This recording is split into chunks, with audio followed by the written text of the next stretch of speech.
எல்லோருக்கும் வணக்கம். சிலுவை தியானமும் ஜெபமும் அப்படிங்கிற தலைப்புல நம்ம இன்னைக்கு பாக்குறது உயிர்த்தெழுதலை அறிவிக்க ஓடினார்கள். மத்தேயு 28:7-8 வாசிக்கிற பாருங்க. சீக்கிரமாய் போய் அவர் மரித்தோரிலிருந்து எழுந்தார் என்று அவருடைய சீஷர்களுக்கு சொல்லுங்கள். அவர் உங்களுக்கு முன்னே கலிலேயாவுக்கு போகிறார், அங்கே அவரை காண்பீர்கள். இதோ உங்களுக்கு சொன்னேன் என்றான். அவர்கள் பயத்தோடும் மகா சந்தோஷத்தோடும் கல்லறையை விட்டு சீக்கிரமாய் புறப்பட்டு அவருடைய சீஷர்களுக்கு அறிவிக்க ஓடினார்கள். கர்த்தருடைய தூதன் பாருங்க கல்லறையில நிக்கிறான். கல்லறையை புரட்டி தள்ளி போயிட்டு உட்கார்ந்து இருக்கிறான். இந்த பெண்கள் இயேசுவை காண அங்க வருகிறார்கள். ஆனா இயேசு அங்க இல்ல. இந்த தூதன் அவர்களுக்கு சொல்றான் பாருங்க, சீக்கிரமாய் போய் மரித்தோரிலிருந்து இயேசு எழுந்தாருங்கிறத அவருடைய சீஷர்களுக்கு போய் சொல்லுங்க அப்படின்னு சொல்றான் பாருங்க. சீக்கிரமாய் போய், இது ஒரு அர்ஜென்ட் டாஸ்க் பாருங்க. இந்த உயிர்த்தெழுதலின் செய்தி ஒரு urgent message to all the people. சீஷர்கள் பாருங்க இயேசுவின் உயிர்த்தெழுதலை உலகம் முழுவதும் அறிவித்தார்கள். ஆனால் அவர்களுக்கு முன்னோடியாக திகழ்ந்து இந்த உயிர்த்தெழுதலின் செய்தியை சீஷர்களுக்கே அறிவித்தது யாருன்னு சொல்லி பார்த்தீங்கன்னா இந்த பெண்கள். பக்கத்தில் என்ன மரியாள், மற்ற மரியாள்னு போட்டுருக்குது. இன்னொருத்தங்க சலோமே. பெண்களுக்கு பைபிள் கொடுக்குற முக்கியத்துவத்தை நீங்க கவனிச்சு பாருங்க. யாருமே அந்த காலத்துல பெண்கள் குழந்தைகளுடைய சாட்சிகள் யாரும் ஏற்றுக்கொள்ளவே மாட்டாங்க பாருங்க. ஆனா பைபிள்ல இந்த மிக முக்கியமான ஒரு செய்தி, என்ன செய்தி? இயேசுவினுடைய உயிர்த்தெழுதலை குறித்த செய்தியை பெண்களுக்கு அறிவிக்கும்படி டாஸ்க் கொடுக்கப்படுகிறது. என்ன ஒரு கனமும் மரியாதையும் கர்த்தர் பெண்களுக்கு கொடுக்கிறார். அவர் உங்களுக்கு முன்னே கலிலேயாவுக்கு போகிறார். மத்தேயு 26:32 அவருடைய கடைசி ராபோஜனத்துல ஏற்கனவே சீஷர்களுக்கு இதெல்லாம் சொல்லிட்டாரு பாருங்க. என்ன சொல்லியிருக்கிறாரு? ஆகிலும் நான் உயிர்த்தெழுந்த பின்பு உங்களுக்கு முன்னே கலிலேயாவுக்கு போக நின்றார். சிலுவையில் அடிக்கப்படுவேன், எப்படி அடிக்கப்படுவேன், கல்லறையில் வைப்பாங்க, நான் உயிர்த்தெழுவேன் எல்லாமே சொல்லிட்டு உயிர்த்தெழுந்த பின்பு என்ன பண்றாருன்னா கலிலேயாவுக்கு போய் அங்கே அவங்கள மீட் பண்றேன் அப்படின்றாரு. ஆனா இவங்களுக்கு அந்த வார்த்தைலாம் ஞாபகம் இருக்கான்னு தெரியல. இவங்கெல்லாம் ஓடி ஒளிஞ்சிட்டு இருக்கிறாங்க பாருங்க, டீச்சர்கள்லாம் பயத்துலையும் நடுக்கத்துலையும்.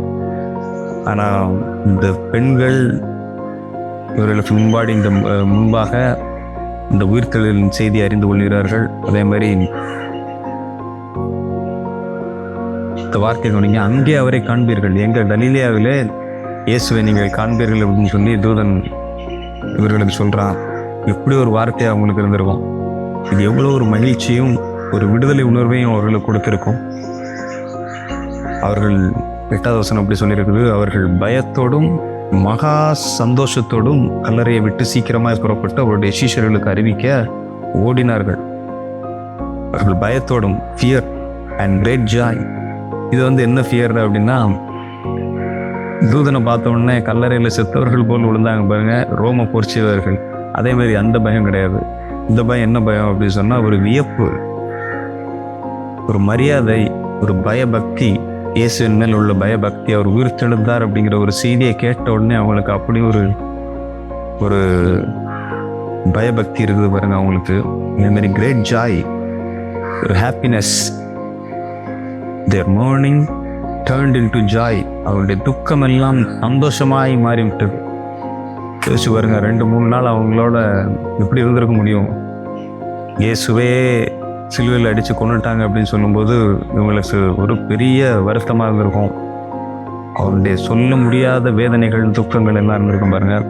இதெல்லாம் இப்போ வைப் அவுட் ஆகுது, எல்லாம் மாறுது பாருங்க. நிறைய மாற்றம் அவர்களுக்கு உண்டாகுது. துக்கம் சந்தோஷமா மாறிடுச்சு. பிரசவ வலி எல்லாம் ஓடி வச்சுப்போம். இந்த மாதிரி ஒரு சந்தோஷம் அது. அடுத்து பாருங்க, அவருடைய சீஷர்களுக்கு அறிவிக்க ஓடினார்கள். மறுபடியும் சொல்றேன் பாருங்க, இந்த உயிர்த்தெழுதலின் செய்தி அர்ஜென்சியை குறிக்குது. இப்படி ஓடுறாங்க பாருங்க. ஓடினார்கள் அப்படின்னு சொல்லும்போது அவர்களுடைய கமிட்மெண்ட் அதில் தெரியுது பாருங்க. இந்த செய்தியை எப்படி அறிவிக்கலாம் அப்படிங்கிறத ஓடுறாங்க. First evangelist of the resurrection of Jesus Christ. இவர்கள் தான் முதலில் இந்த நற்செய்தியை அறிவிக்க, சீஷர்களுக்கு அறிவிக்கும்படி இவர்கள் வேகமாக ஓடுறாங்க பாருங்க. பொதுவாக பெண்கள் நடந்து தான் போவாங்க. அவங்களெலாம் அந்த அளவுக்கு வேகப்படுத்த நம்மளால முடியாது. ஆனால் பாருங்க, இந்த பெண்கள் எப்படிப்பட்டவங்களாம் ஓடினாங்கன்னு சொல்லி போட்டது. வேகமாக ஓடினார்கள் இந்த நற்செய்தியை அறிவிக்கும்படி. நாம் எல்லோரும் ஜெபிப்போம். கர்த்தாவே, உம்மை ஸ்தோத்திரிக்கிறோம். கர்த்தாவே, உயிர்த்தெழுதலின் குறித்த நற்செய்தி ஆண்டவரே இந்த பெண்களுக்கு முதலில் அறிவிக்கப்பட்டது தூதனாலே. இந்த பெண்கள் தான் ஆண்டவரே சீஷர்களுக்கே இந்த உயிர்த்தெழுதலை குறித்த செய்தியை அறிவித்தார்கள். என்ன ஒரு பாக்கியம், என்ன ஒரு ஒரு மேன்மை கர்த்தாவே. இந்த சமுதாயத்தில் ஆண்டவரே பெண்களுக்கும் குழந்தைகளுக்கும் உள்ள அந்த இம்பார்ட்டன்ஸ் கொடுக்கப்படாத அந்த நேரத்திலும் கூட கர்த்தாவே நீர் அவர்களுக்கு எவ்வளோ ஒரு இம்பார்ட்டன்ஸ் கொடுத்தீர் என்பதை அதில் நாங்கள் பார்க்கிறோம் கர்த்தாவே. அவர் கலிலேயாவுக்கு போகிறார் என்று அங்கே சந்திப்பீர்கள் என்று சொல்லும்போது அவர்களுக்கு ஏற்பட்ட ஆண்டவரே அந்த விடுதலை உணர்வுக்காக, அந்த மகிழ்ச்சிக்காக, அவருடைய துக்கம் சந்தோஷமாக மாறினதற்காக கர்த்தாவே உண்மை ஸ்தோத்திரிக்கிறோம் கர்த்தாவே. அப்படிப்பட்ட உணர்வு ஆண்டவரே இப்பொழுது கேட்டுக்கொண்டிருக்கிறவர்களுக்கும் அதே மாதிரியான உணர்வு உண்டாகட்டும் கர்த்தாவே. இது அப்படிப்பட்ட சந்தோஷத்தை நீர் கொடுக்கிறோம். உயிர்த்தெழுதலின் செய்தி அப்படி ஒரு செய்தி என்பதை அறிந்து கொள்ளட்டும் கர்த்தாவே.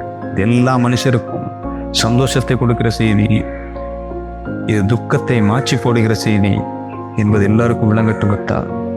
Thank you Jesus. நீரே பொறுப்படுத்திக் கொள்ளும் ஆசீர்வதி. இயேசுவின் நாமத்தில் ஜெபிக்கிறோம் பிதாவே. ஆமென்.